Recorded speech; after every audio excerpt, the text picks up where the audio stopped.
Hey everyone, it's us again from Soulbound Studios. Today we're joining you so that we can do another live Q&A. This time our topic is going to be on tribes. And actually, if I'm not mistaken, we had so many tribes. We have 12 tribes in Chronicles of Elyria that we felt like there was just far too many questions and too much information to tell you guys in a single Q&A. So, over the next little while, are we going to do it on weekly? Do we know yet? Haven't announced it yet. Okay, so over the upcoming unannounced interval of time, we're going to be rolling out multiple of these Q&As. Each one is going to cover about 3 to 4 of the different tribes. That way we have an opportunity to go in greater depth on each of them. In today's Q&A, we're going to be focusing on the 3 tribes that we've released information on so far, that being the Naren, the Hrothi, and the Broodveer. Not to mention the approach to tribes in general. We've alluded to it a couple of times in Q&As past, but you might not have watched those, or we can go into a lot more detail. There is also a thread on the creation process. Yep. So we got a lot of really good questions. It's been a super busy week for us this week with the tribe stuff, with potential hires coming in the office and other cool things. All very exciting. But the end result is that we didn't get a chance to cull down the questions as we normally would the last couple of weeks. And so what we're going to end up doing is following a similar format to what we used to do. Basically, we're going to have is Kaizen going to be reading them? Kaizen's going to be reading them. We're going to have our new senior community producer who is behind the scenes right now. He's going to be reading the questions roughly in order of the most upvoted to least upvoted, and then we are going to answer them live. Yes. But since we don't have him culled out in advance, he's going to do it page by page. So even if you had a very high upvoted post, don't be surprised if it's not answered in the first round of questions if it showed up on a later page. Joining me today, as usual, I've got Miguel Souzou here on my left, our technical designer and world builder. On my right, I have Vye. Just leave it at Vye. That's fine. Vye, our senior producer, who's I guess director of production. Yeah. All right, cool. So it's good. What about me? And we've got Jeremy Caspian Walsh, CEO, creative director, technical director, businessman extraordinaire. All around cool guy. You didn't dance. That was the whole point. There we go. All right. So we're here to talk to you today, like I said. But before we get into that stuff, I want to hand it over to Vye. As usual, you guys have been sending in some amazing stuff into our P.O. box, and so we wanted to share with you some of the things that we've been sent. Yeah. So I will hand it over. We got some really cool things. We got apple juice. We've drank apple juice before on camera. On camera, and some of you found out that we like apple juice through that and hanging out with us in Discord. So we got some apple juice. Right. So it says apple juice right on the front. It's clearly apple juice. Can I see that one real quick? Yeah, you can see that one. No, it says apple juice. Okay. So, but I think someone needs to verify whether it actually is apple juice. I'm pretty sure it's apple juice. Important. Does it smell like apple juice? Wait. Wait a second. What is this? It's apple juice, obviously. Clearly. I hope I'm not being poisoned right now. I actually have no idea. Did you check the seal? No, it seemed pretty. It's apple juice, pretty obviously. unbroken. It's totally All right. fine. So we got that. Thank you. We like apple juice. It's great. Apple juice. We also got a mason jar that says "Not all who wander are lost," which is a great sentiment. And so, those of you who understand the metaphor here, there's also a world map, and there's gold coins inside of here. That's because the gold coins are part of the stanza. All that is gold does not glitter. Yes. That's actually the whole thing is from the Riddle of Strider. For those who don't know that, it's a Lord of the Rings reference. Not didn't know before. Strider, Now the you do. Japanese video game. They are also chocolate coins, so we may be eating them On set. and they will probably be not here by the time that the next Q&A happens. There's a couple missing from here. Already. My hand was slapped. I wasn't allowed to eat anymore until we actually had them on set, so that it didn't look like there was only one left. Yes.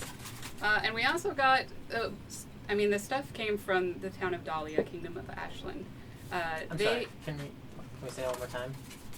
The town of Dahlia. What more dramatic? The town of Dahlia, Kingdom of Ashland. Fantastic. You should put an RP voice on. Good job. They made this for us. Yep. Which is handcrafted. Looks really cool. It's apparently could be used as a vase, a quill holder, a votive holder. The only limit is our imagination, and it was it's a converted wine bottle that they actually cut and then painted. See from the bottom of the bottle here. It's badass. I like to believe they cut it with a good karate chop. Yeah. So I doubt that. yes. So this comes from Kandrian, the Mayor of Dahlia, Mayor of Dahlia! and all the good people of Ashland, and we thank you. I'm not sure what that was. I mean, it was definitely a dramatic character voice. It's a dramatic reading. It's also a great place to hold scrolls. It's a great place. A Excellent. scroll. And we got this awesome candle that kind of looks like a spider, for reasons. Could be an ant. No, it's because of her. That was clearly to her. Actually, no, The it's for Spider sure Queen.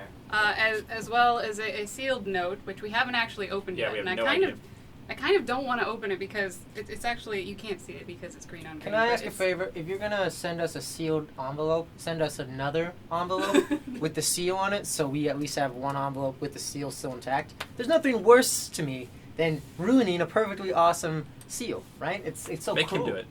No. I think I can get it without You might be able to breaking with the seal. Steam or something. And just like peel it off. I don't want to do it. I can Where's see. your deviant skills? Well, You don't actually have to send us multiple envelopes. It's very I nice want of to you to break send it one. because it's cool. It's a web. It's know, like it's the very seal is cool. a web. Yeah. It's so more spider theme. So, but I The think whole it show says is just going to be Vi trying to open this who envelope. it comes from. All right. You know what? Despite what I said. Let's see if he feels bad the rest of the show. He's going to go for the paper instead. Well, I just have. Oh, look at that. Look at that. Perfectly preserved. What does it say? Who is it from? It's very cursive-y. I can see that. See, I wanted to talk about cursive for a moment and how it's an inefficient writing language. Okay. Um, Let's hand it over. Yeah, you can't read it either. And that's the problem with cursive. She can read it. I can read it. What's it say? Spindle, Spin. Are you sure? It was like Spindle, It's like. Haley, or Keep in something like mind. Like. Haley. I thought it was hola. that. The point is, it's actually really, really beautiful It's really writing. beautiful. It's really beautiful. Really beautiful, impossible to read writing. Okay. I want to cover my face. Well, that's a gift. Thanks for that. Thank you, whoever this is. Yes. We really appreciate I it. really wish I could read your name. But I assume that based on the fact that I had that stamp on it, that it was related to the candle. So thank you for the candle, if nothing else. Yes. Yeah. Could also be related to the bottle. No, that was the scroll that we read. But it. Oh, right. That's Yes. I mean, it also had spiders on it. Right. Are they That's just okay. gonna. Yeah. All right, cool.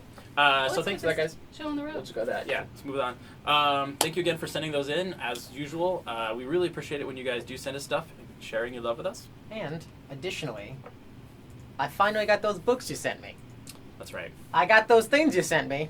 Yes, I did. And they're awesome. Yes. So thank you very much. You know who you are. Yeah. Fate. Do those count as vegan? I think they do. Oh, there you Yeah, go for it. Cool. Okay, guys.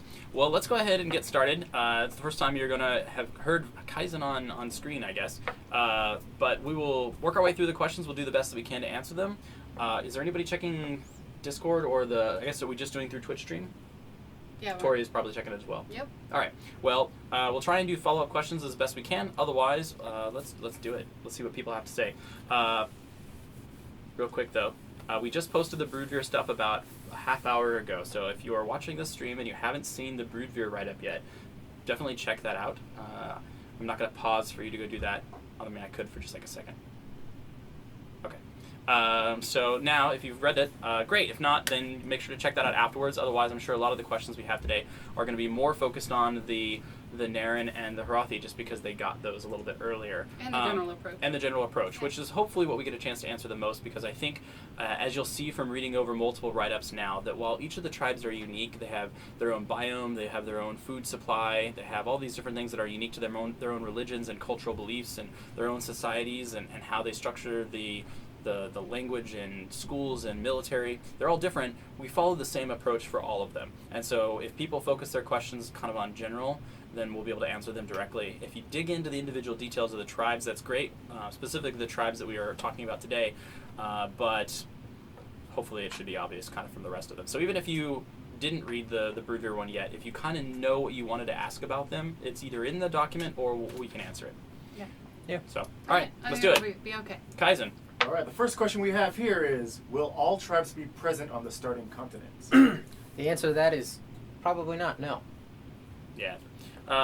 We are, as you know, procedurally generating the world, and the continent is going to be at different latitudes depending upon the server. And so some of them may end up being more polar latitudes, either top or bottom, in which case it's likely to have the colder climates and less likely to have the tropical climates, whereas others are likely to be central, in which case they're more likely to have the tropical, like the Midari, but are less likely to have the Yoru or maybe even the Broodveer. So not all the servers are going to start on that continent with all the tribes. However, all the servers will be exposed to all the tribes. So through exploration and discovery, you will get a chance to meet all of them. Indeed. Indeed. Is there a minimum amount of tribes that they can expect on a starting continent, even if not all 12 tribes are Yeah, represented? well, one, for sure. That's definitely So the minimum. at least one, probably two. I think what we're looking at right now is around 8 tribes. I think 8 of the 12 will probably be the most typical. We might get as much as 9, but I think in almost all of them there's going to be 3 probably that aren't there, depending upon where that. I'd settle for 5, though. I don't think we need to go that low. They're actually hating you right now. I'm sure they're virtually throwing tomatoes at you for cutting the number of tribes down on the starting continent. That's because they're just so tomatoes. awesome. Anyways, so there you go.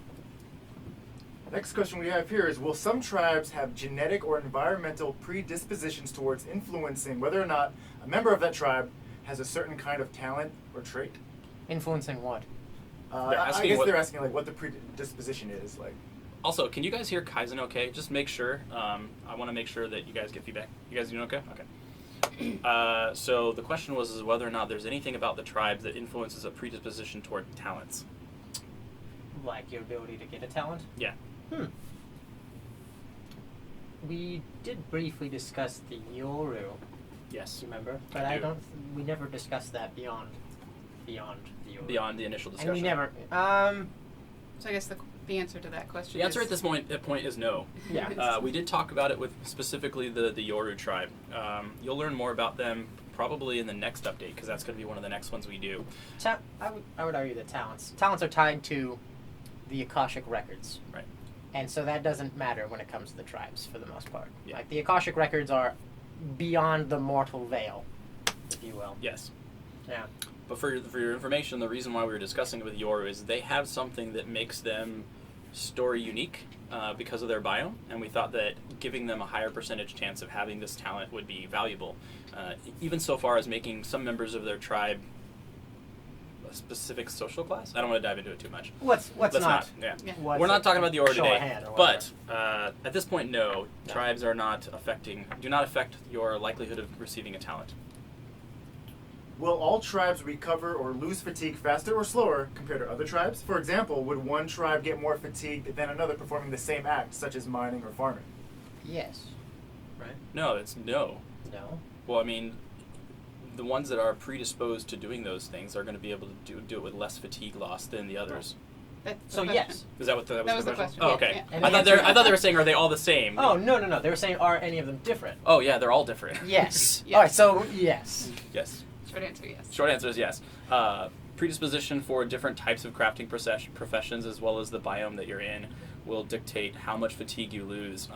In some cases, I think we've already shown that in the case of, was it the Broodveer or the Hrothi? One of them, there's the acclimation climate. The Broodveer are acclimated to colder climates, Right. and so they lose less fatigue when in the colder environments than Right. the Hrothi and the Naren do. Right. So, Here's a question about languages. Oh, baby. Will children born of two tribes know both languages from the start, like growing up in the house with both languages and thus being bilingual? I would say yes. I would say yes. That's one of the best parts of being biracial. Right? or tri, or quad. Right. What is 12? Quad racial? What does that mean? Deca- 4 different parents? Mm. No, it just means you've got bloodlines from both sets. I would say that it only works on a dominant basis. Yeah. You like having 4 languages and then 10 languages, because I happen to breed with all the. Like I have 1/5 this. Perhaps So a now better I- way to right. think of the question is, will you inherit the languages of your parents? Yes. I would say yes. Well, even if we didn't set up the system of inheriting, just the exposure you have around them as you play is Right. going to cause your character to pick up those languages much quicker. Right. It's also going to be a function of your character's mental stats, because Right. not all tribes are very good at learning multiple languages. Right. Some are better than others. Like the Midari, for example, are very Right. good at learning multiple languages. They're Oh my God, fantastic. spoilers. Spoilers. Gotta give them something to look forward to. And here's a follow-up question regarding language. Upon entering a new biome or tribal area, will I be unable to read or understand any of the contracts presented to me without a translator? That is a great question. I get to talk more about the languages a little bit. So one of the things we did with this is we really wanted to create social groups beyond the individual kingdoms and the tribes that were populating those kingdoms. And so in many cases there are overlaps. For example, the Hrothi and the Naren both speak Naren. However, the Hrothi also speak Northerner, which is a language that they share with the Broodvir and the Yoru. So if you were, as a Naren, to go inside of the Hrothi environment, depending upon whether or not they were writing in Naren or Northerner would dictate whether or not you can actually read that language, which I think is fascinating because it means that you can walk into an area and actually feel like you don't know what's going on. You can kind of feel lost, or you might need to find somebody who speaks a language with you, which I think is awesome. And the further south you go, the more tropical, the more the tribes tend to be isolated. The Dross, for example, are fairly isolated in the sense that they have former relations with the other tribes around them, but they don't necessarily interact with them as much. And so it becomes more difficult to talk to people, I think, as you go further south without having to be a part of one of those tribes or finding a translator. Like the wetlander language and the tropical languages are fairly exclusive. I think the tropical language is only shared between the Dross and the Genoa. Right. And the Madari now. And the Madari. And the Madari. So, the Olam language, though. right. No one speaks it. No one speaks the Olam language but the Olam. Yeah. Similar to the Yoru. Well, I guess they only speak Northerner at this Right. point. Cool. So why 12 tribes? Are we sure there's not a forgotten or hidden 13th tribe? Gee, I wonder. I can't remember. That information is lost to time if there was ever a 13th tribe or anything else. I mean, we could be real. It's like, I mean, there's design reasons. There are design and reasons. There's also war reasons. There's also... What do they want to hear? So, I will reveal some of all of them. So, our design process tends to borrow a lot from culture and lore and mythology in our world as well. We use that for inspiration as well as just kind of basic... I didn't realize it would make so much noise. Wow. Sorry.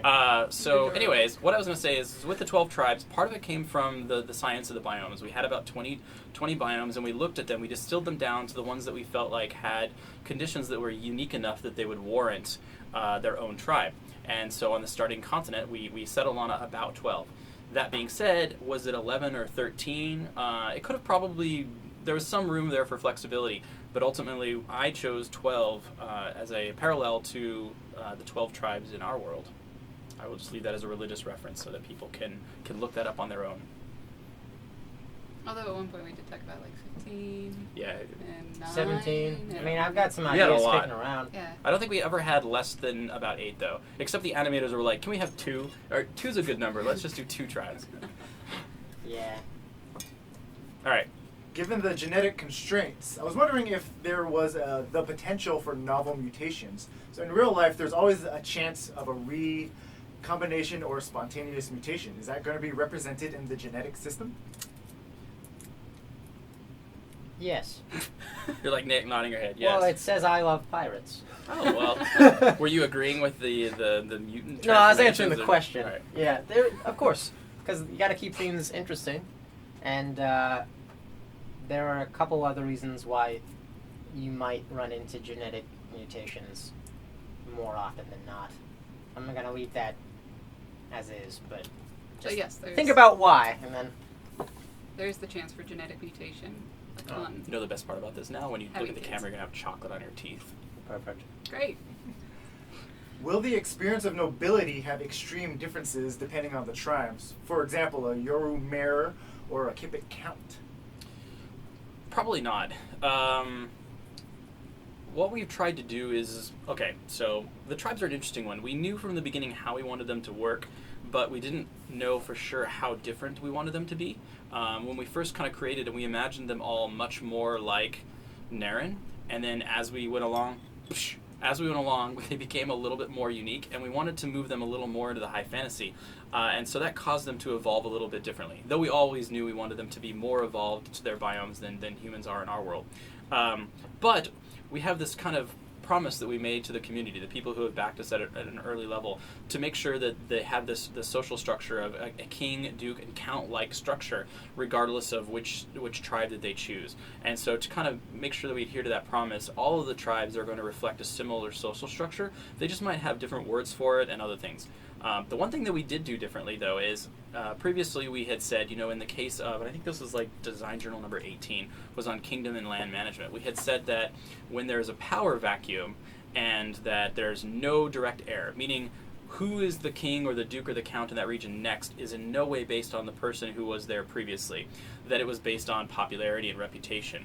And we really liked that idea, but we felt like that was a very Naren type thing. And so as we've been developing these other tribes, we've been looking for other ways to allow the tribes to solve the problem of who's going to be the next leader in the region based on their specific kind of sociology. Oh, yes. And so if you've read the journals now, you know that the Hrothi view age and wisdom as a very core to their culture. And so the oldest member of their tribe within that bracket, so for example, if it's the Shield King, then among the different dukes, the oldest is automatically the one that gets the Casus Belli and the ability to claim the throne.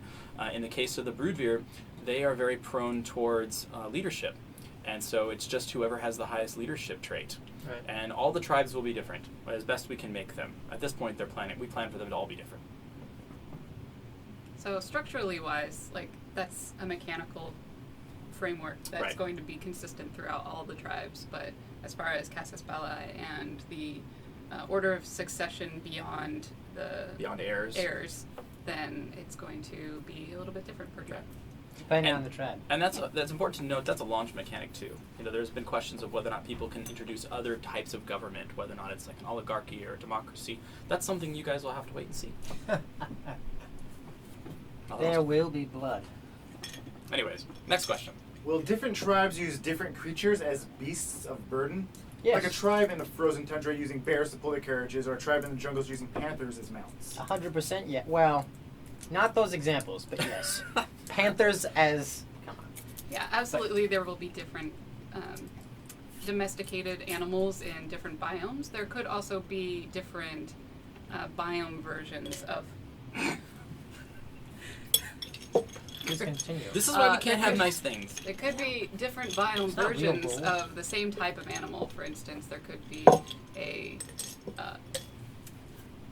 tundra horse versus a desert horse, or something along those lines Thanks for that is more adapted to that biome and would suffer similar penalties if they went out of a biome that they're well adapted to, but would be essentially the same animal animation-wise. They'd have the same animation, skeleton and rig and animations, but their stats might be slightly different. That's true. That's true. Oh, we're moving the apple juice. I was just moving it up. Whoa, I need that one. No, you've had enough. I've apple been juice. drinking the apple juice and I'm still thirsty. Hey, Vye, can you send me the letter? Can I what? The letter? The letter? The cursive? Oh, Jeremy, I'll pay you 2 gold coins for that jar. Kaltori is Okay. stop eating it Is on the- camera. You the were told letter. you're not allowed to do that anyways. getting to the bottom of that mystery. There you go. All right. When filtering for parents in the character creation, how does it take mixed tribe parents into account? So if you set your filters of parents into character selection to Yoru and Kipik, are you automatically excluding anyone who has any non-Yoru or Kipik blood? So at the moment, we don't have the tribes as part of the filter. That's how. It's based on occupation of the parents. So if you pick something like carpentry or lumberjack, you're more likely to get a broodveer. But you can see geographically where they're located, so you'll kind of be able to tell physically or like visually what biome they're located in. But right now, there isn't a way to do that directly. We do plan on adding that or something like it, but as you pointed out, there are going to be more and more combinations of bloodlines. So we don't know yet if we want to make it based on percentages or based on a specific trait that's associated with each of the tribes. But at this point, there isn't a way to filter that yet. Will there be any tribe-specific benefits? For example, we mentioned in the past that the sword from Lord of the Rings glows in the presence of certain races. Mhm. Would anything like that ever exist in this game? Yes. Yeah.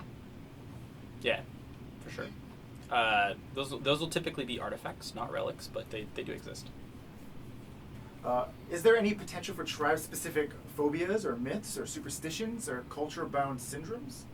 Yes, all of that already exists, but they're not necessarily mechanics that are enforced. I mean, that's more fluff. It's lore. It's background information. You know, what tribe's afraid of what? But if the player's not actually afraid of it, it's not going to make a difference. So, yes. Do you have anything to add? No, that's great. Great. My might be a good use for people's design experiences. It's possible. Yeah, world story event type stuff. And Well, things like and that. with the mechanics that are present, it's not to say that a population could, by the design of the players and through the interactions of the players, choose to have something Yeah. occur, become a phobia, like all Profi become afraid of water or something like that. And it's just something that people choose to do. And then it could also be adopted as a mechanic. Here's a somewhat interesting question. How many tribes can be in one kingdom? Can there be 2 hostile tribes in one kingdom? So I think what they're asking about is on launch day, because there are only 6 kingdoms on the starting continent and probably somewhere between 6 and 12 tribes, it's possible that there are more than one tribe in a single kingdom, and can they be hostile? The answer is no. So while it's possible for the players after launch to kind of become hostile with one another, we don't want to set you guys up in an environment where a single kingdom has hostile tribes that are within its borders. That just sounds like it's a lot more chaos within the kingdom than we want to. So while there will be hostilities between the tribes that cross kingdom boundaries, it won't be. You are extremely distracting. Oh, am I? I apologize. Wow. He was just trying to repair this little gouge that was in it. Yeah. So I'll just stare at the candle, shall we? I'm sorry. You're right. Please continue. They will not be within the single kingdom. So, in the cases where we do need to group or cluster the different tribes into a single kingdom in order to make sure we can get enough tribes on the starting server, we will pair them in such a way that there are not internal conflicts. We talked about potentially pairing, for example, the Broodveer and Hrothi, which share similar culture even though they have different religions. We have the opportunity to share the Hrothi and the Naren and the Kipik. And then as we go south, there are other alliances that we can set up. We did, in Discord, talk with people and give them kind of an idea or a rough estimate of how that division might be, but we have yet to settle on what the continents are going to look like. And so until we do, it's harder for us to kind of firmly decide where that grouping is going to be. But as soon as we get the continents out to players and they start getting an opportunity to provide feedback on those, it'll be much clearer about what the grouping is. Yep. Cool. What effects, if any, will there be for tribes leaving their preferred climates, and how harsh they will be? And are there any mechanics in place to allow for an individual to acclimate without breeding? So the advantages and disadvantages of leaving the biome that you were kind of as your primary biome are some of the advantages and disadvantages you see on the write-ups we do. So for example, the Broodveer are specifically suited towards being inside of a cooler climate. If they leave that cooler climate, they lose that advantage, and so inherently then they kind of have a disadvantage now in the other ones. Similarly, there are going to be, as we talk about the desert tribes, the inability to survive as effectively in areas of high humidity. And so if they do travel into those areas, they're going to lose fatigue more quickly, or they're going to lose energy more quickly because they're in a more humid environment. Similarly, we've got the Broodveer up in the Alpine Forest, kind of in the taiga, which in many cases has the higher altitude comes with lower oxygen. So many of the tribes that go up there will find that they can't reach the highest peaks and potentially even the highest areas of the Broodveer settlements. So Without putting But themselves in danger. I think, yeah.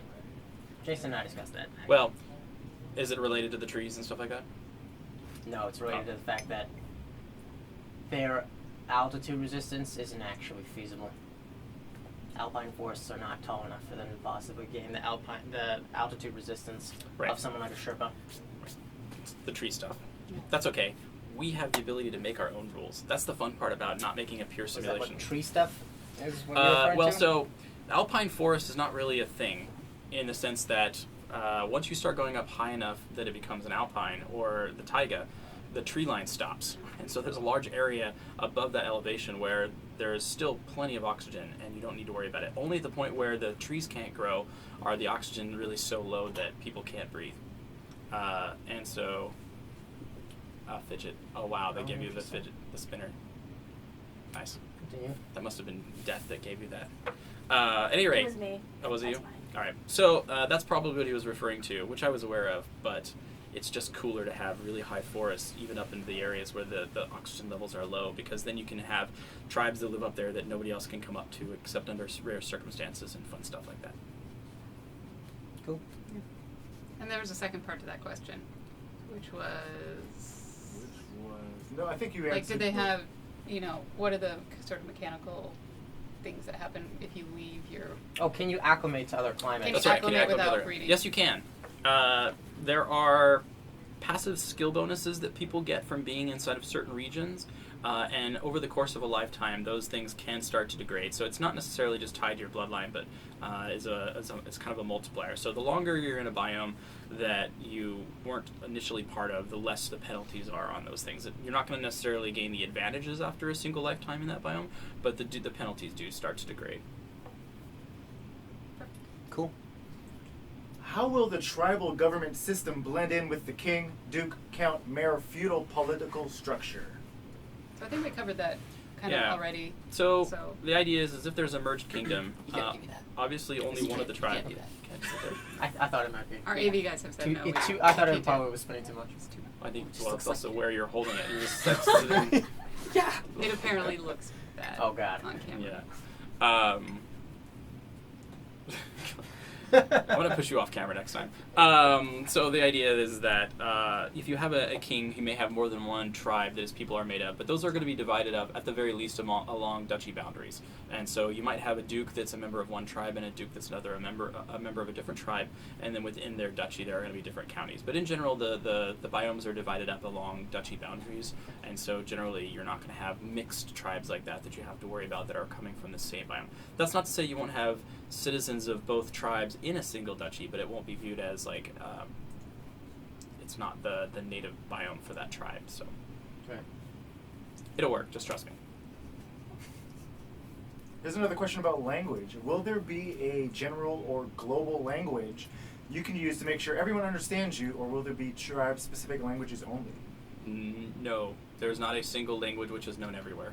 There's no There's no English. There's no English, there's no common. The closest we have is Naren, which is the most widely spoken language, but there are regions, there are tribes where they do not speak Naren. Right.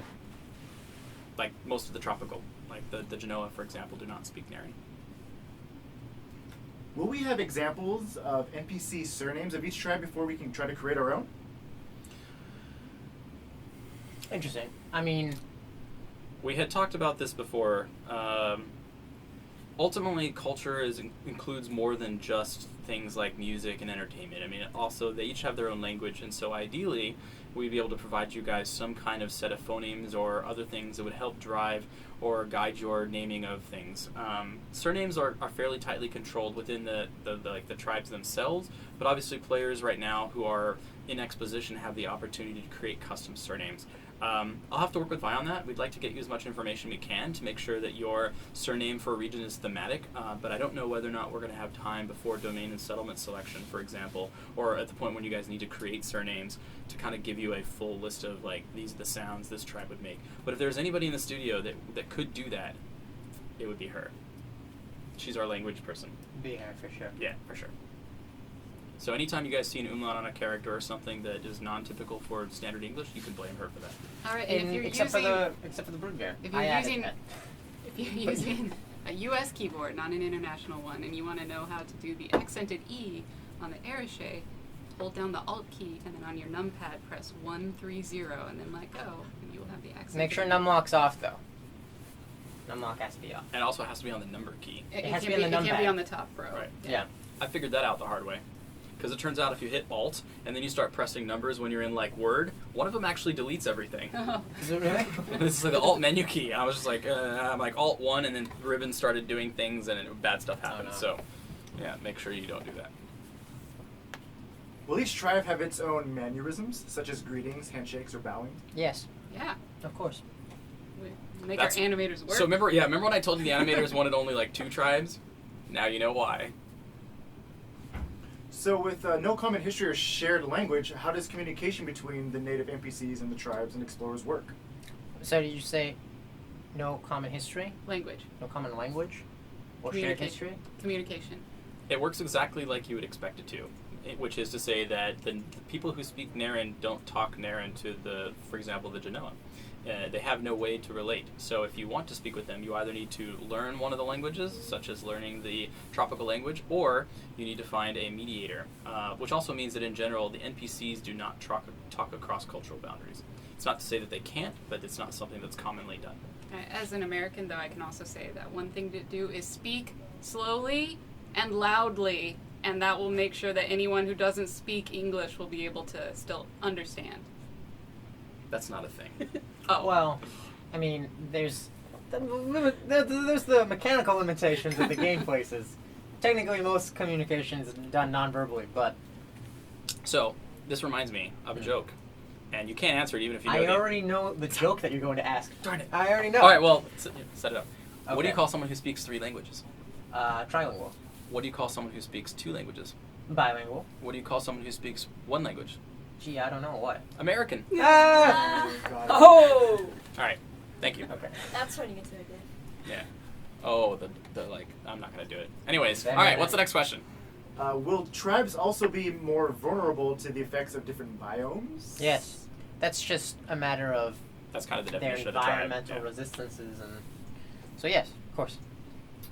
Will contract types be available both explicit and implicit, be limited by tribal culture or understanding? So that goes into the stuff we were talking about in the 12 tribe thing, the Tale of 12 Tribes. Yeah. So with the contract stuff, similar to the bloodline, as the bloodlines start to mix, it becomes a little bit more difficult to identify what tribe somebody is. So we still need to nail that to a culturally specific thing that we don't know yet what that is. It could be tied to the family and kind of what your family identifies as or something else. But we do want people to, be able to create, how do I say this nicely? We want people to, Go for it. I mean, Just say it bluntly. say it bluntly. Get it out there. So in our world, we are not a fan of this. We feel like that this type of conflict does not do well for us as a people, us as a society, nor just as a planet. But in a game like this, where you want conflict because it adds to story, in-game racism Right. between the tribes is actually interesting. And so the ability to create contracts which are only catered to or only allowed to a specific tribe, like, I'm sorry, our Broodfear do not sign contracts with the Kipik. Right. Stuff like that, it adds for really interesting roleplay opportunities and also interesting mechanics in the game. But we want to be clear that while that's something that we want to do in the game for the story purposes, it's not a principle that we would subscribe to in real life. We believe that everybody should be welcomed and viewed as a single race. The race of humans. The race of humans. We are all humans. Mankind. Mankind. We Earthlings. Two S. all Right. bleed. Earthlings. So, Earthlings. there you go. Next question. A somewhat follow-up question. Can you make tribal-specific laws? So, for example, would a murder in one tribe be a crime in a different kingdom and it wouldn't be a crime? So it's a cultural thing. It's how do the different tribes handle different types of activities. You know, is stealing from the Broodveer handled the same as stealing from a different tribe? That I think is an opportunity for us to add some really cool cultural elements. So going back to the contract system, laws are really just implicit contracts. So if we have a way to do that, we would absolutely like to exercise that, because Yes. the idea of, you know, breaking a law in one location, not really being a stiff penalty, but in another area where that is prized, like the Harathi, for example, are extremely virtuous. You know, committing any kind of crime within inside the domain of the Harathi would probably be penalized quite a bit. When, and beyond that, we've already talked about how the Airshade have political immunity, diplomatic Right. immunity, in other kingdoms. So there's already an example. By the Right. way, you Yeah. don't want to get away with things. I think the real crux of it is, do tribal cultural beliefs and mannerisms trump the governments that are in place? They're and gonna the, be. and the laws that are that are rules that are there. I think they're going to be hand in hand for the most part, because it's going to be the tribal culture. It's going to be the culture that dictates the laws. Right, but if my kingdom, for example, had 2 tribes in it, say the Hrothi and the Broodveer, Oh, were yeah. both in my...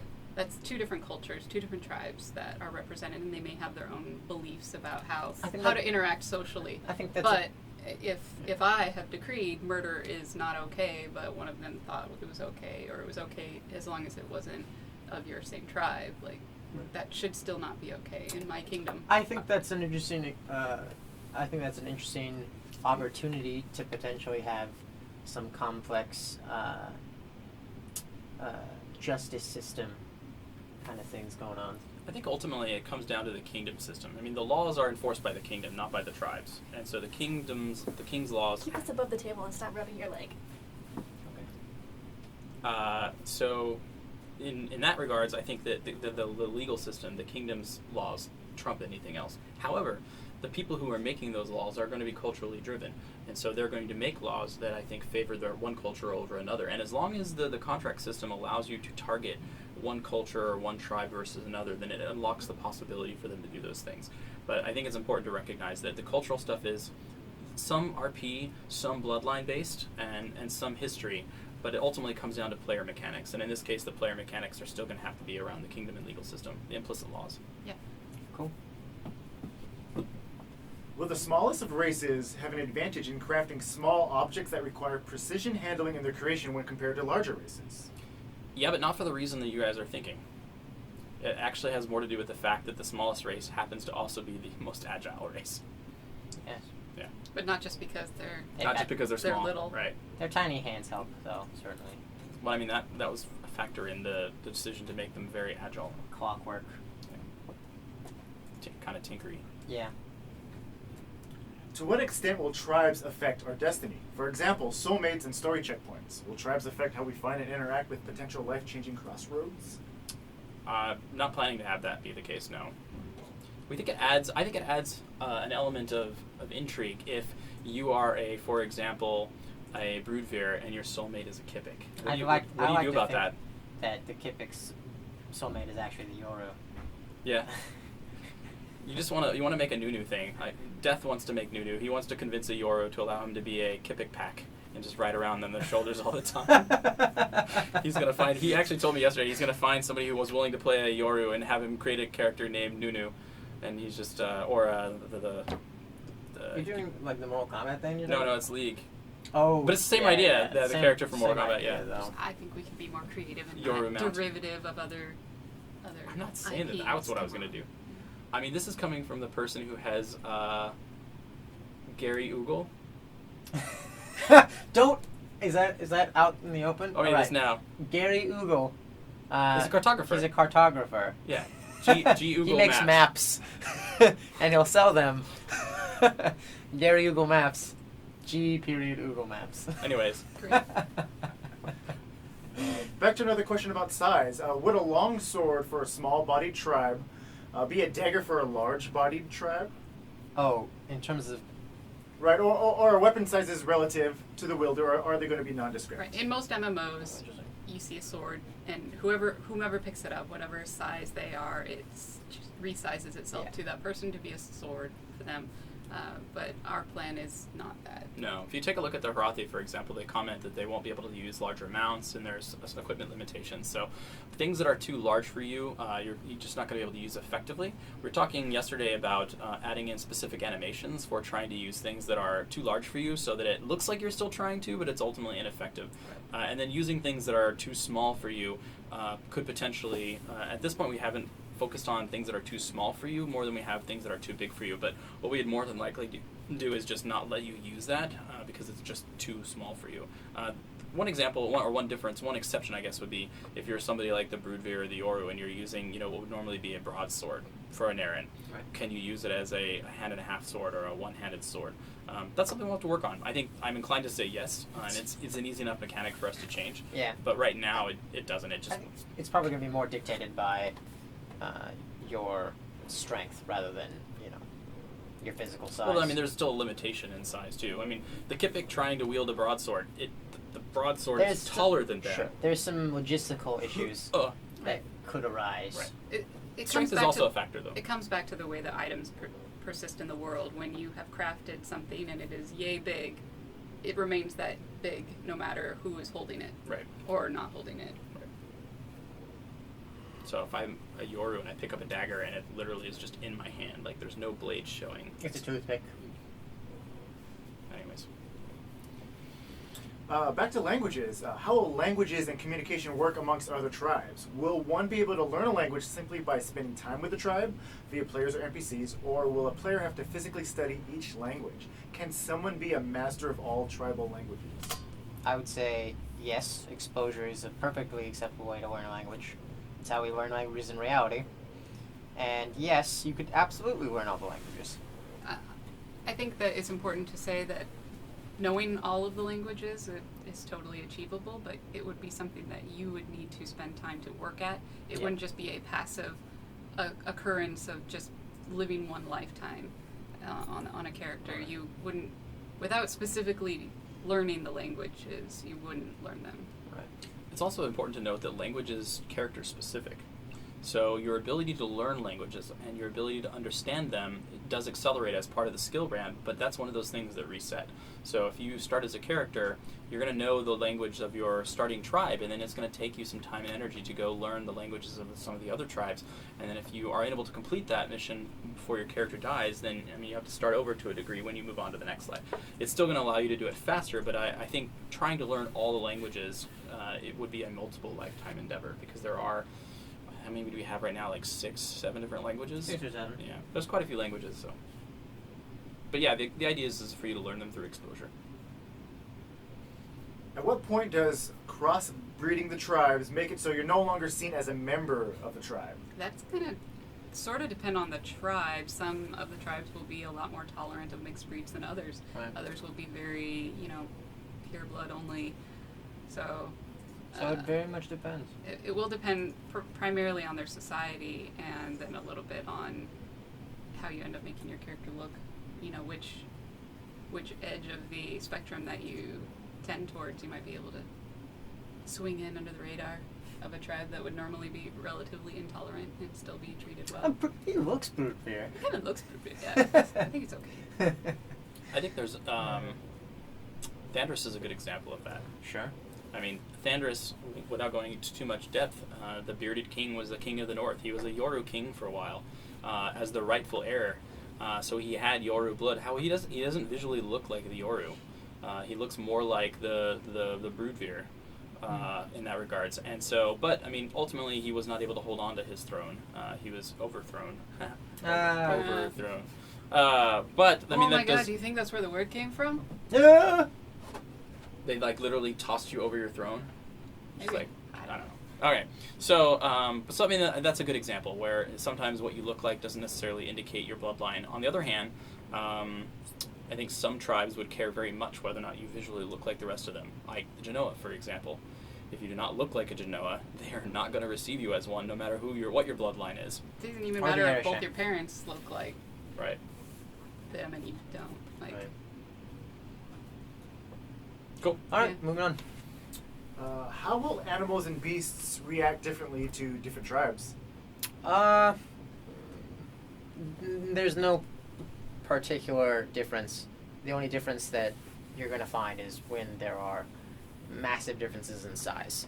An animal might react differently to a Yoru than they would a Kipik, but like you're talking someone like 5'5" to 6'5", they're going to basically react the same, I would say, unless there are some familiarity with that race of people as a result of constant exposure. I mean, Which look would at be the the one Broodveer, example. like the Broodveer and the wolves. Right. Or really the Broodveer and anybody. I mean, as being effective animal tamers, like I would expect that.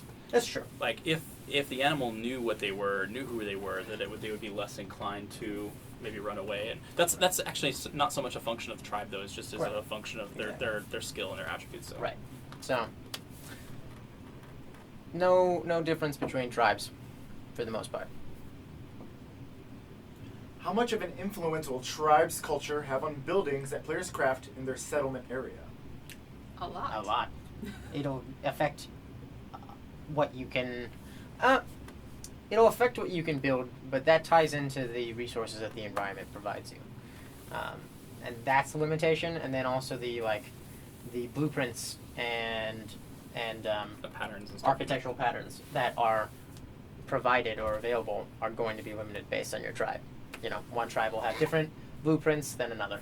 Right, like certainly the Naren have access to wood and stone. The Broodveer also have access and are particularly adept at carpentry, and so they have wood, and the Prothi have a lot of stone, and so you could, in a Naren community, choose something that kind of looks very Naren, or you could find a pattern that you think is cool and make it look a little bit more Broodveer-like or Prothi-like. Right. There's certainly a concept of like a Naren door versus a Broodveer door versus a Right. They all have their own aesthetic. And a Kipik door. I mean, they're much smaller. yeah. But I think the important thing to note there is that we were talking about limitations. It's not a pure limitation so much as it's a historical limitation. So, the Naren pass along their architectural blueprints from one generation to the next, and they train people. And the same is true for the Broodveer with their carpentry and their particular style, and the Hrothi in particular with all the triangles and circles and dome type stuff they have for structural integrity. Like, that's something they've passed along. So when you're starting a character, if you like that architectural style, or if you're particularly wanting to use that architectural style, you either want to start in that tribe or find a trainer or a crafter who knows that style, because they're more likely to have the patterns and blueprints for that. So it was not uncommon, for example, for the Hrothi to come into the Naren lands to help them build out things out of stone, because they were better stone wrights than the Naren were. And so oftentimes you'll see cathedrals and other things that were built by the Broodveer, or excuse me, by the Hrothi and not by the Naren. Right. So, But it's possible to. but you can train somebody. Right, but it is also possible to find a pattern that is in one architectural style that you take into a different biome, and the materials there are just maybe not sufficient in order to support the kind of structure that it is. Yeah. Sure. The pillar, but the interior of the pillar. What is it called? Do you know what I'm talking about? The interior of what pillar? The pillar that we had the comic for. Oh, the Envy's the thing. tableau. Thing, The tableau. Envy's. Yeah. Is there a name for the interior dome like that? I've been using like cathedral and stuff like that. But Oh, is there? there is a term. Okay. But Eddie knows it and I don't. All right. I forget it. Anyways, you're gonna find Hrothi inspired and other stuff, artwork around the world. So. Yeah. In previous Q&As, it was mentioned that there would be unmanned monster tribes, or at least some sort of beast with sentience and intelligence. Here's the question. Would it be possible to socialize and befriend them, then breed to create, who knows, a lizard man or a bird person or a half-man beast? And in the end, would you be able to play as that child who now has the traits of the man's monster or beast? No. That's a genetic issue, and you can't breed with someone that's... That's like saying, can I go breed with a horse and have a horse person? No, I can't. But what if there were something God. more akin to humans? They Like still don't have... Neanderthals, like, Well, Neanderthals still share common DNA. right. There's still genetic commonalities that... We should emphasize that depending upon the religion that people follow, it is not something that can be done today, but it might have been something that was done in the past. Oh, Why is okay. the religion important? I mean, because they each have the different ideas about how we Some became of what them we are are today. cool, and then some of them are not so Okay. cool with it. Okay. I mean, for example, the kindred. We don't need examples. I mean, the kindred believe that there are these ancestors that we all inherit from, and each of them are visually different. And so, as all children of man, it is presumed that man had multiple spouses, not all of which who may have looked human or humanoid. To be fair, man was also a god, Yes. so he kind of had an out when it came to Well, that's what I'm saying. Like, historically, it's possible that Historically, modern yes. day, or at least in-game modern day. I see what you're saying. All right, from a practical standpoint, like a game development standpoint, doing something like that is actually fairly complicated because something that is a playable race has a lot more animations and the ability to wear different types of clothing or interact with the other things in the world All new differently. skinning, all new rig. equipment system, all of our So- heights. We actually have a map. No joke. We have a map where it's got things like step stools and tables and chairs and all the Yep. stuff at varying standardized heights, just so that we make sure that when all the tribes try and set their butts down on something, that it doesn't look stupid. It's called the World Conventions Map. Yeah. So, I mean, to answer your question, like, that's how specific we have to be with a sandbox world like this. So the idea of hybridizing these tribes with non-humanoid creatures or other more fantastical things, it's not to say that they will never happen, but the amount of work involved in that is not something that we can just make a decision to be like, let's do this tomorrow. There Right, will and need to it's be not a something- very, very good reason. Yeah. And it's not something Why that we're- would happen procedurally. It's Right. something that we would have to We as choose developers would to have to make a do lot of and assets. develop and create. So it is potentially a possibility that we could do post-launch, but at launch there's not necessarily going to there's absolutely definitely not not. going to be the ability to breed beyond the tribes of man. Unless you want Colin to come in here and smack us. Yeah. Just We should say invite no. him in. No. Alright, next question. Has the design team given any thought as to what you might do if an overwhelming percentage of players on a server all try to start as the same tribe? Well, they can't because the domain and settlement selection only lets one. So yes, we did give it some thought, and then we solved that problem. We understand that that's a desire, but that just isn't necessarily, or it could be a desire. That's just not the game. So our solution to that is to encourage people to look outside. That being said, I hope people start to realize that this is not like most traditional MMOs with respect to races. All of our tribes are different and similar to man in different ways. And so you can go pick one like the Broodveer, and while not technically Naren, are similar enough that it shouldn't radically change your ability to play the character you want to play. Now, does the tribe you have affect your play experience? Absolutely. That was the whole point of the Tale of 12 Tribes Journal. The tribe you have in this game affects you a lot more than it would in most games.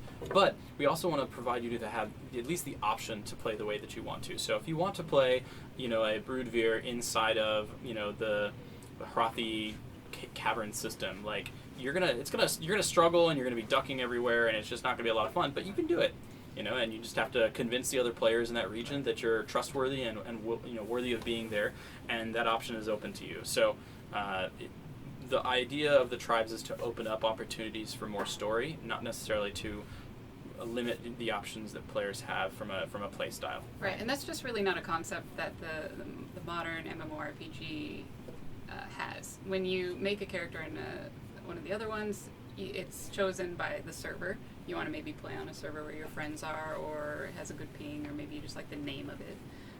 You're going to be choosing the class that you want to play, because that playstyle interests you. In some worlds. Because that playstyle interests you, and you're going to choose the race that you want to play, and that might be limited by some of the previous choices that you've made. But those are the only options that you have in a traditional MMO to choose what it is that you want to play and how you want to experience the world. We have no classes. The server is going to be based around specific geographical locations on Earth that provide you a good play experience internet-wise. You could choose to play on something that is not in your home region, and you'll have a worse ping, but that's up to you. But really, people are encouraged to play in the place that gives them the best internet connection. And then beyond that, choosing your tribe is only one of like half a dozen different reasons why you might make a character. One, it could be that your friends are going to be your parents and they've given you a code to be their child. You want to be in their family. You could have a particular king or other liege lord that you are already talking to in our community that you want to play as part of their lands, and you want to be a citizen of their people. And that's another great biome. It could be the biome, and the reason that you want to do that because you have particular goals. It could be the tribe. That could be something that you use, but that's just one reason to choose stuff. And we're going to find people all through the community, all through the game, who have prioritized different aspects on why they chose their character. The tribe will be really important. How they look will be cool. Some people, the cultural identity will be more important. Others, the biome. Others, the kingdom. Others, the family that they want to be together with. Yeah. And for what it's worth, I mean, we've been talking with the community pretty regularly, and right now the feedback we've been getting on the forums and Discord is people are excited about all the tribes. So I don't think that we're going to see, at this point, a huge convergence towards a single one. I've heard people are like, the Hrothi are the best, the Naren are so cool, I love what you've got done with kind of the religious structure that they've had. Others are like, the Broodveer are awesome, down with the Kipik. I mean, also there's the Kipik people, too. The Kipiks have feelings also. Wow. Sensing some bias here. Seriously. They're gonna stab you. Like, whoa! In my knee. Whoa! First of all, squirrels. They're Anyway, gonna stab anyone in their knee. All right, next question. In the jugular, because they're on the treetops, so they just jump down. Comes down. Toothpick in my neck. Yeah. Speaking of Kipiks, in regards to appearance, will tribes age at different rates? So, for example, will the Kipik stay relatively childish until their late 50s? I would say actually it's. Yeah. I don't know that you want to answer that for Van. The way that we apply the aging stuff to each individual tribe might be slightly different, but it's not going to affect their overall lifespan. Right. They will all have the same type of lifespan, subject to the same. But I am in favor of one tribe always leaving good-looking corpses. Not in any particular tribe. I just think it's a funny idea. Okay. Yeah. Yeah. So the mechanics that we have right now allow for us to age them at different rates with respect to how they change visually, but either way, they're going to live the same amount of time. And at this point, actually, our character artist is actually right now creating the different blend shapes, meshes for what the tribes look like at varying ages. So it's timely, at least. It's a good question. Yeah. Well, I mean, the amount of wrinkles that they hear, whether or not they get age spots, if they have graying hair or not. There could be different ways that we represent the aging process in the different tribes that is relatively trivial. That could be different. It's gonna be interesting to see whether or not the Dross get gray hair when they age or not. Uh-huh. I mean, that's not necessarily a thing that needs to happen to all the tribes. Cool. Next question. While this might not be the case for non-role-playing players, are the NPCs of the world affected by the lore of a specific tribe, such as being hostile towards specific tribes? Totally. Yeah. Yeah. 100%. It's kind of the point. Between now and server selection, will there be more concept art for each of the tribes, but focusing on examples of housing, architecture, clothing, weapons, armors, etc.? Yes. Yeah. 100%. Actually, right now we're working on it. He's Yeah. actually working on the clothing and other stuff. We've got already housing, architectural stuff for the Naren and clothing for the Naren, and he's working on some of the other tribes as well. So. Yes. It may not all happen in time for the settlement and domain selection. Right. That every tribe has their architecture or their clothing style represented. Right. But you know what's a good way to determine what the architectural style or the clothing is going to look like? You can ask in a Q&A related to the tribe that you are most interested in. That's Yeah. good. You could be like, hey, this one is going to be on the Dross on this date, and I want to make sure that their houses look like the way that I want them to. So I will make sure to put a question about what the architectural style is in greater detail so that we have an opportunity to answer that. That's a good idea. You should And post that. inevitably- I should post that. Yeah. Inevitably be disappointed when it's not what you want.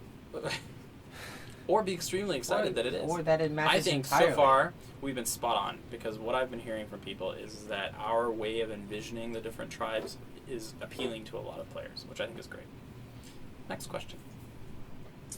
How do you plan to incorporate the local architecture with immigrating tribes of vastly different sizes? For example, a Broodbear trying to live in a city of Kipping. It depends He's on. gonna have a much bigger house. Yeah, Just- the architecture is going to of course be informed by the resources and the blueprints you have. So even if you're a Broodveer, you don't have any architects or any architectural blueprints of Broodveer housing, you're not going to have a Broodveer house. And that's it. Yeah, It's as it simple really, as that.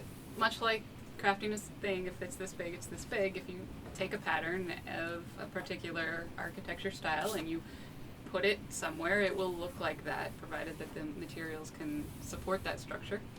But other than that, yeah, you could just have a Crothy style house in like a Broadleaf Owen Forest. place or something, Yeah. and whatever. Ah. It might be eclectic looking, Well, and also you'd be at different elevations, because you probably have like a Broodveer cabin on the ground underneath the Kipix houses in the trees, but you're not going to take a Broodveer house and put it up in the trees. Well, you can't try. You can't do that. No. You can try. Mechanically, You can, but the trees won't support it. Mechanically, we're not going to allow you to even attempt that, because that's Whoa. That's pointless. It's pointless and futile. I know we said we never allowed them to attempt it. Whether you succeed or not. Failure. Like if you're trying to place the building and you like try to mouse over or something, like your Maybe give him a prompt like, are your you foundation sure? Let's link put You the really logic want to in a try? tree, like it's just gonna be. I can just see that you got this like No. little tiny thin like eucalyptus thing, and then like this massive cedar thing around it, just like. It's just not gonna work. Yeah. All right, next question. All right, we're nearing the end of the questions. All right. Oh wow. Well then we can pad out Well, this next we one. went- How are we doing on time? Yeah. How are we doing on time? We went through, so you guys know, we went through and we filtered out by the questions that were Oh wow. higher than We're doing- 15. Yeah, we're doing good on So time. actually, great. I was concerned that we No. were. So we could probably go through and do the ones that are like 10 to 15 now, if we want to. But what's this question? Well, Sure. Well, I don't know what we set for the scheduled time for this is. We didn't. We didn't. Oh, I okay. mean, We just kind of ramble until we I, stop. there's a good amount of work to be done. You're telling me this? Well, I mean, you know it. All right, so what's this next We question? commit to at least an hour, Right. and then more as we see fit. As we still have apple juice. And why do you keep taking that away? Yeah, seriously. Because then it's not, I don't have to share it as much. Whoa, messed up. That seemed obvious to me. That apple juice has got a nice fruity flavor to it. Yeah. It's got a flavor. He's not as big a fan of apple juice as Vye and I are. A lot of tasty apples, I assume. Delicious. My favorite type of apples are Honeycrisp. Just so you know. Nice. There is a person actually in our community who's working on Honeycrisp apple juice in-game. I like you. Yes. Chat would like to point out you are all sharing lip germs, so you all somehow indirectly kissed. So there's that. Ha!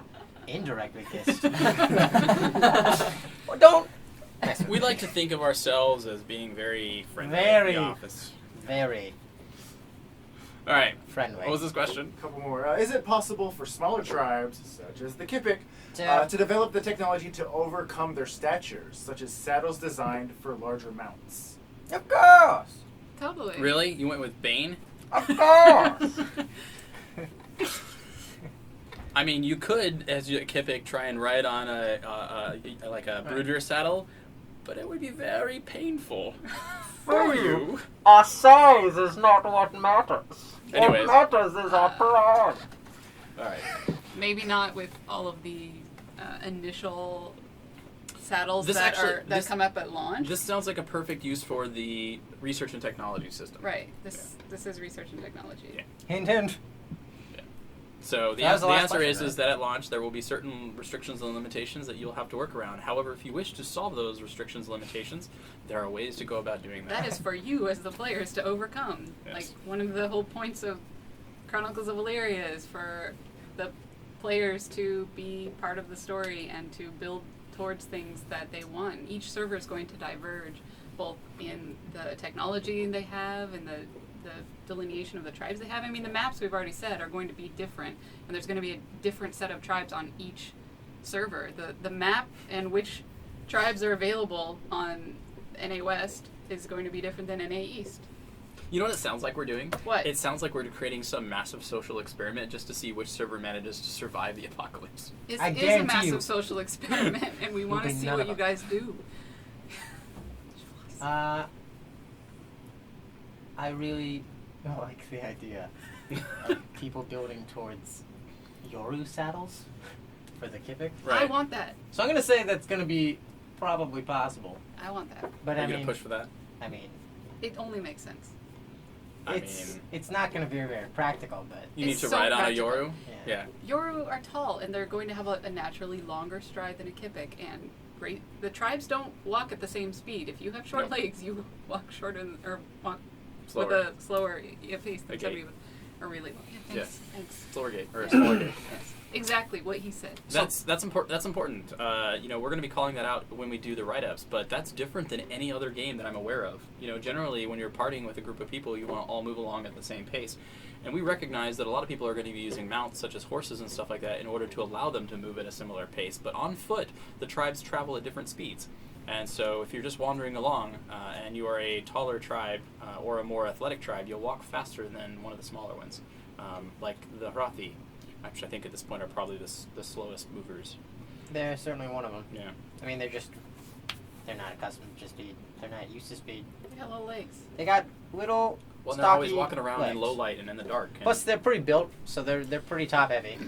So they got a lot to carry in the first place. we're talking about the Hrathi. Yeah. They're stocky. They're stocky and they've got short, tiny legs. So. All right, was that the last question, guys? Yeah, one more question from the forums. Sackle. Okay. It's a question about orphanages. Ooh, baby. If a settlement has an orphanage, does that mean that the players can roll orphans from there from every tribe? And can orphanages be built during exposition using EP? Excellent questions. Great question. So I'll answer them in reverse order. Yes, orphanages will be a building type that you can create during exposition with EP. And in terms of the ability to create characters there, orphans can be created using any of the bloodlines that are known to populate that region. So it doesn't have to be a primary tribe. It can be one of the transition biomes. So for example, if you're looking at grasslands, then there would be Naren. That would be one option. If you're looking at one of the biomes around the grasslands, but not quite to, let's say, the semi-arid desert, because there's 20 different tribes. If it's 20 20 different biomes, biomes. 20. Oh my God! 12 tribes. 12. Colin just like busts through the door. So there are 20 different biomes. If you're in one of those transition biomes and you create an orphanage there, then it could be that there's Naren, or it could also be that there are members of the Weird or Erishe. like, okay, extreme example, if a Yoru had somehow managed to acclimate themselves to the desert, and there's one. That's an extreme. There's one No. hanging out in, like... No. that I mean, you I could couldn't- see- You can I just could The see- reason assimilate. why we can't do that is that the ward system is assuming that there is some parents somewhere that had this child that we Somewhere. don't really account for, but now they're in an orphanage, and so you're taking over that character. And so if there's one that managed to work his way down in to that settlement, that civilization, or that biome, it doesn't make sense Well, for there to just, like, presumably be it would've enough been wandering. a family. Presumably, They were an Right. outcast. Now, right? But no, now she's if asserting, if though. two Yoru managed to make their way and acclimate themselves to the desert and Is that how it decided to works? have a You need kid, two? and then get murdered. and decided to have a and they kid, decided to die. well, then it wouldn't be a. then they it'd be a could have, family. then it would be a family. So that's not the orphan Ooh. system. We've never talked about the option to have a family, but just to put it up for adoption. Yes, we have. No, we've said we don't support adoption, but we've never used the option of taking taking the child code and giving it to an orphanage. Oh, Jesus. Oh, this was a mistake. That's pretty hardcore. All right, I don't want to talk about it right now.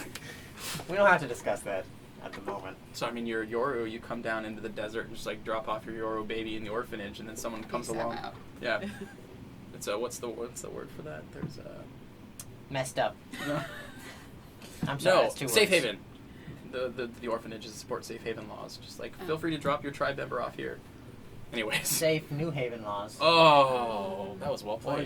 or just safe haven laws, actually. Which Save it. still works. There you go. All Still right. works. All right. What time did we say we were going to do? Do we want to continue? Do we want to take some of the 10 to 15 questions, or are we going to call this quits? Oh. We have some follow-up questions in the Twitch chat. All right, let's take some of the follow-up Yeah, questions. and It's for the most part, 2:18. we've kind of covered stuff in general. We have. And so it might be nice to take a couple of more tribe-specific questions. That's true. Why don't we? Do we have a plan for when we're gonna end? No, we're going to take the follow-up questions, though. Okay. Okay, so Tori. this is from Dadazar. I wonder why the underground senses of the Horathi is called underground. Will they only apply underground, as well as the dark vision is explicitly described as ability to see underground? That was a little confusing, but yeah. No, it means inside of the tunnel system. So whether or not that's truly underground or in the side of a mountain, the system applies the same. Right. So it doesn't apply to night vision above ground? It does not apply to night vision above ground. Although, in the case of this mechanic, how do you feel about this one? Dark Souzou? vision. So, funny story here. You know how Death likes to min-max? Yeah. So we gave him the task of going through and reviewing the attributes that we had. And in many cases, we found that the attribute distribution for the tribes were not quite balanced. And so we've spent the last couple days, as part of this, going through and coming up with additional trait differences. And dark vision was not one that we had agreed on. And then suddenly it was there. And I showed Souzou this morning, and he was like, what was the response you gave? It was not good. I had my concerns. Yes. I, however, had already talked to Death and was like, yeah, no, that makes sense. There's probably a couple tribes where full dark vision makes sense. And the Horathi was one that I had agreed to. So it was an interesting discussion. So the point is that with that, I don't think we have consensus yet on whether or not the dark vision is underground I or... would say just pretend like it doesn't exist until told otherwise. And, So, one thing I should point out, I know it's late in the conversation to say this, but the stuff with the tribes, we wanted to give you guys a clear understanding and direction of where we were planning to go with the tribes so that you could see them visually and understand kind of what their culture and stuff is like. The advantages and disadvantages in particular are going to be things that we continue to iterate on, liable to change. both during development as well as during alpha and beta, based on what we feel is attractive to the players. So, Right, this is exactly the kind of thing that we want to test through Right. Elyria Mud and the other pre-alpha experiences, Exactly. and through alpha and beta. And if it's not working, we're going to adjust it. This is just where we want to start. The write-ups that we're releasing now is the starting point. Right. So that being very explicit, please do not base your choice of tribe on just one advantage. Like, you're like, I want night vision, so I'm going to be this tribe. Because if that ends up becoming not a thing for game balance reasons, then you are going to be disappointed. Right. So, as I've said before, look at the tribes holistically, look at their culture, look at their crafting professions, look at the architecture, and kind of figure out which one works best for you overall. Because the advantages and disadvantages in particular are subject to change. The rest of the stuff, less so. We're pretty fixed on their culture and societies and things like that. But Any of the stuff that's like extrinsically intrinsically Hey, tied If to you, Yeah, feel, it. if you feel like it's going to take Yeah. alpha, if it's going to take alpha testing for us to get a definitive answer on something, then it's subject to change. So we've got a question that a lot of people seem to be really interested in. Oh Okay. God, is this the Kipik Yoru question? No, it's Good. a purge question. Purge. Can we commit genocide on an entire race? Of course. Yeah. Of course you can. course. Of course.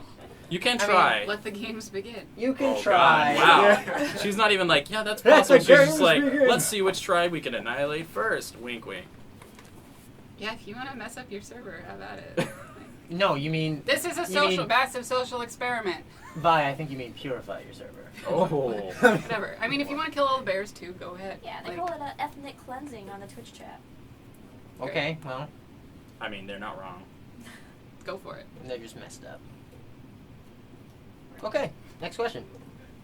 Do you know what order the tribe journals will be released for the Yes. next Q&A? Yes. Yes. We're working our way through the various religions. So the next one we have coming up is the Yoru, and then the Genoa and Kipik, I believe.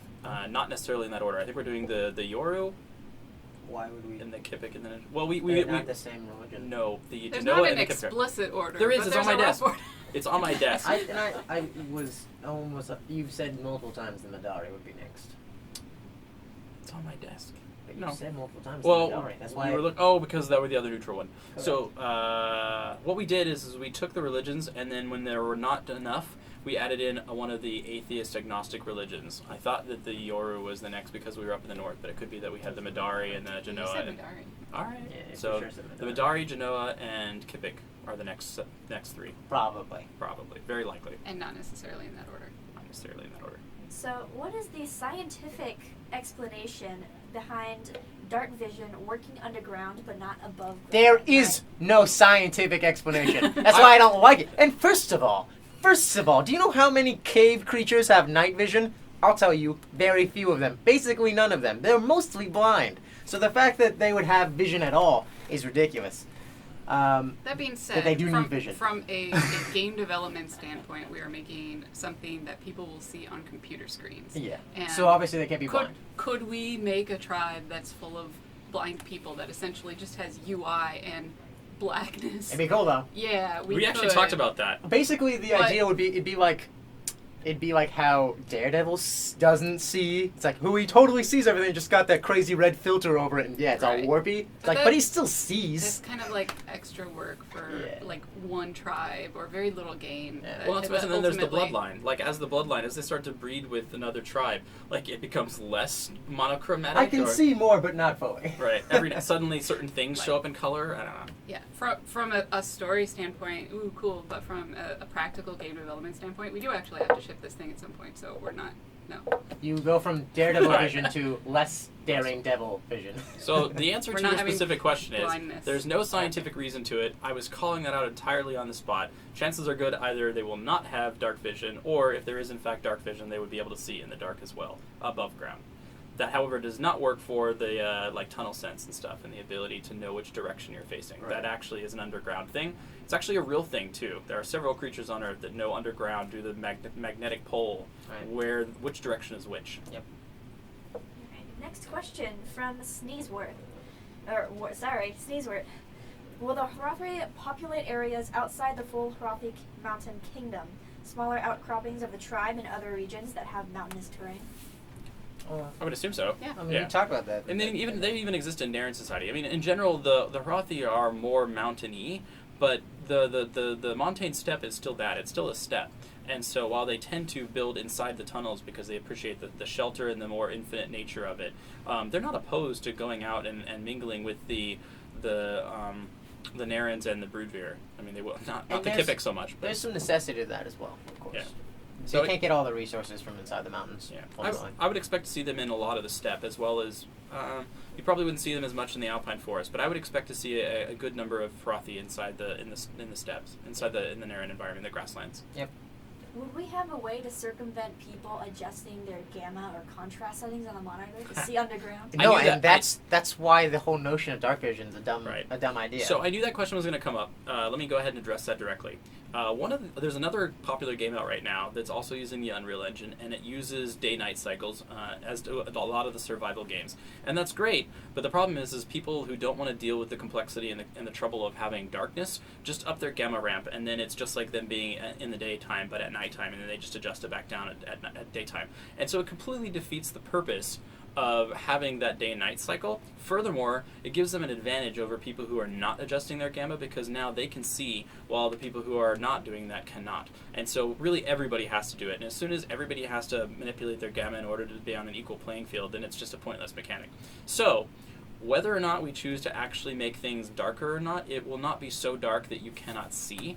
We don't want players to have to adjust their gamma in order to be able to see. That being said, we do have the ability through other mechanics, like lighting and stuff like that, to make it so that animals and players who are hidden are revealed by light sources. So if you think about a stealthing mechanic, if you're inside the darkness and you stealth, you become invisible or very, very difficult to see. But if you move within a light source, then it suddenly makes you more visible. Similarly, if you had dark vision or something like that, you would just be able to see people who are inside stealth or inside shadow. And so there are ways to do it, but I do not plan on relying on screen darkness and gamma as a way to make things obfuscated. That doesn't work. That's not in the fair but not equitable No, concept. That's not. I mean, I'm sorry, my monitor doesn't allow me to adjust gamma. Right. Sorry, that was unfair to you. Ooh, it's unfair that I cheated, but... I want to cheat too. Yeah. Or like, then we'd have to consider like people who live closer to their like internet Right. service provider. Like My they would ping have a is slightly better ping, and we're not going to like automatically add packets. Next question? Just slow you So down. on the magnetic pool thing, birds can do that too above ground. Yes, So why can the Horathe, I'm sorry, because do we that? said so. First of all, hold on. The way that birds function and the way that underground... First of all, birds function differently than other Triggered. animals. Oh, you got it. Triggered. What Oh my a God. dumb question. Oh, no, be nice. Okay. Does one animal Does? function... I said does You one guys be animal... kind. Be kind. Does Yes. one animal function the same as another animal?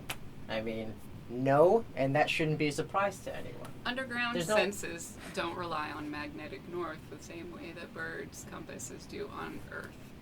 It's Elyria. It's different. Well, okay. Wow. She pulled You out the don't Elyria have card. to even pull out the Elyria card. How many birds can navigate underground in tunnels? Okay, answer that question and then we can... Anyways, moving on. We challenge you to tell us how many birds on Earth can navigate underground in tunnels. Please tell us. Please tell us. Wow. Maybe it's a lot. They're called bats. Those aren't birds. Bats are not birds. They're mammals. I mean, Anyways, other questions? Any Penguins follow? swim underwater. They do. but they're birds. No. That's- There are that's there what are I'm birds that swim underground. I know. Or underwater. I'm- Not underground. They don't swim got- underground. I know. I'm just kidding. I'm being facetious. Is there a follow-up question? Do we have tribe-specific questions? Yes. Is it possible that all tribes get along without having any wars for a period of time? And if so, would you guys do something to push the tribes to go to war? Okay, So- first, good luck. Oh. Peace okay. is absolutely So, attainable. Yeah. historically, there is a long peace. There is or a long winter. There is a period in the Illyrian lore where the tribes got along more or less for a long period of time. It just so happens that period of time ends right before the players start playing, and so it's theoretically possible. Then we get to things like good luck letting the players try and find a way Good to make luck. it so that they all get along. We support you in your Uh, endeavor for universal In terms of peace. the latter question of would the story try and make that not happen, the story is already going to do that. It doesn't matter whether they're getting along or not. There's already going to be I'm conflict. pretty sure we don't have to do anything. We do not. Players will never get along fully. I think They just actually won't. the story is not so much designed to make conflict between the players. I think the story, if anything, is going to draw them to collaborate. But there could be...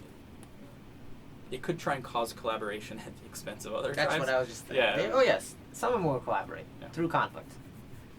The Collaborate friend- through right. conflict. My enemy, the My- enemy of my enemy is my Yeah. friend. Yeah, exactly. We're not necessarily...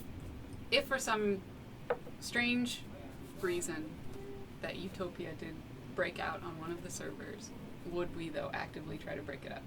No. We wouldn't have to. We don't have to. That's, don't. That's the truth reality. But We for wouldn't have to. hypothetically thinking, would we, as developers, step in if there was Utopia? No. No, we wouldn't. It's just Well, not going to happen, so we don't really have to think about it. I mean, I thought about it.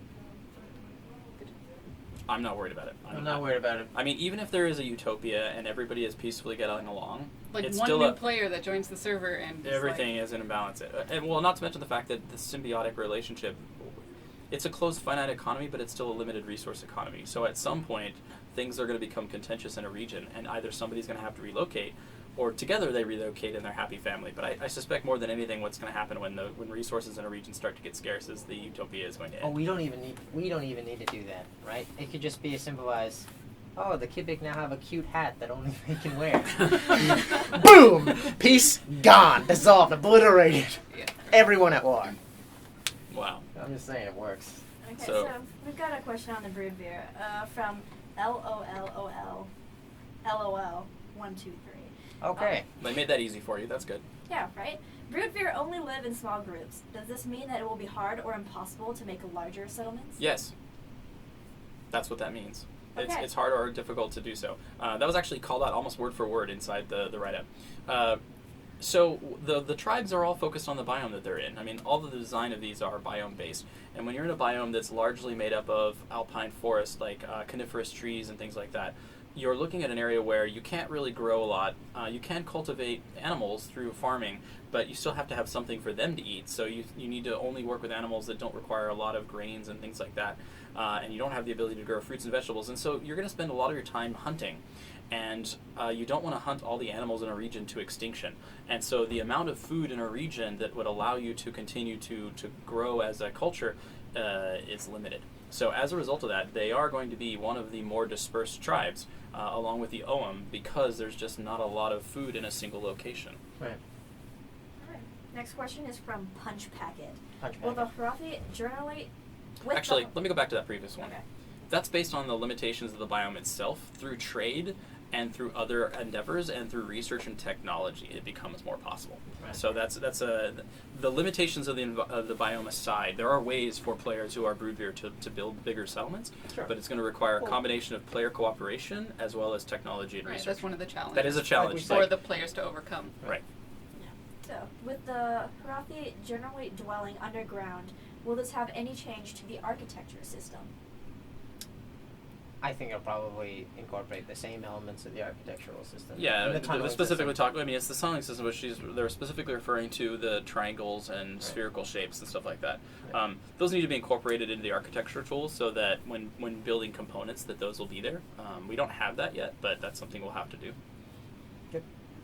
Next question is from Kismet. Is it possible for one to learn the Proto-Neran language, and in doing so, use it akin to the Rosetta Stone and be able to have an understanding of all No. languages descended from it?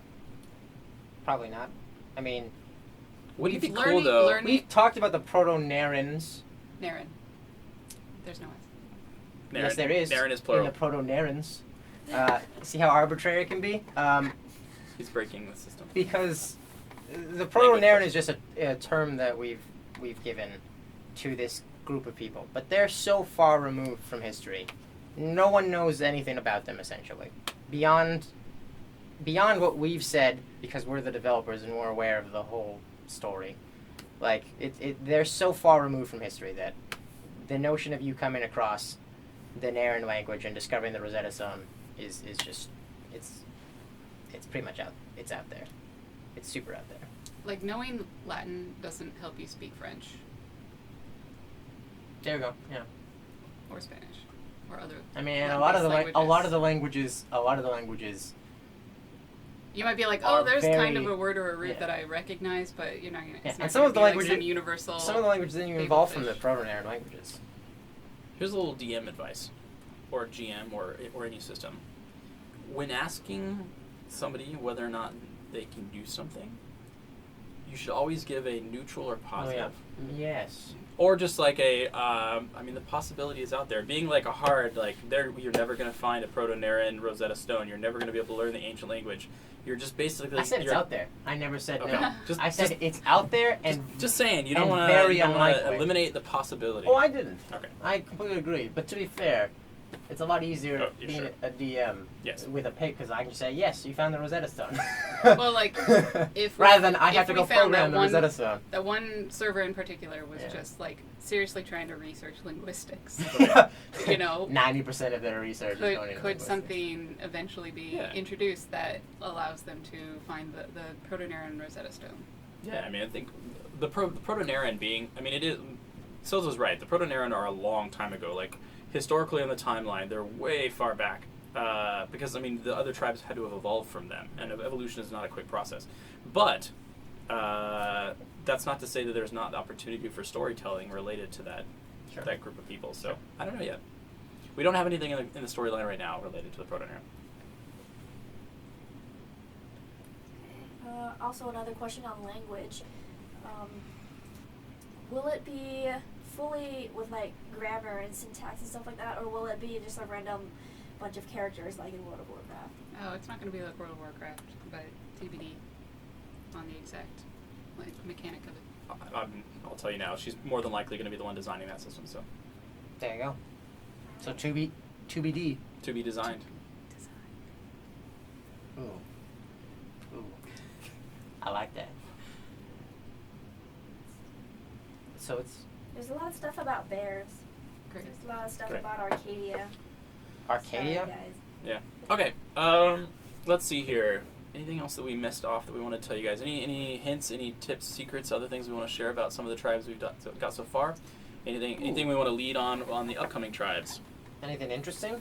Yeah. Will there be a system to stop a single kingdom from hoarding tribes? Like, and to follow, if I want to be a tribe member of another kingdom, but still want to be a part of my current kingdom, how will I spawn in that kingdom and walk to my town? Just like that. You would pick a family in that other kingdom, and then you would walk to the new one. Yeah. But that's not a trivial task. No. You might die. Yes. You probably will die. At least once. Yeah.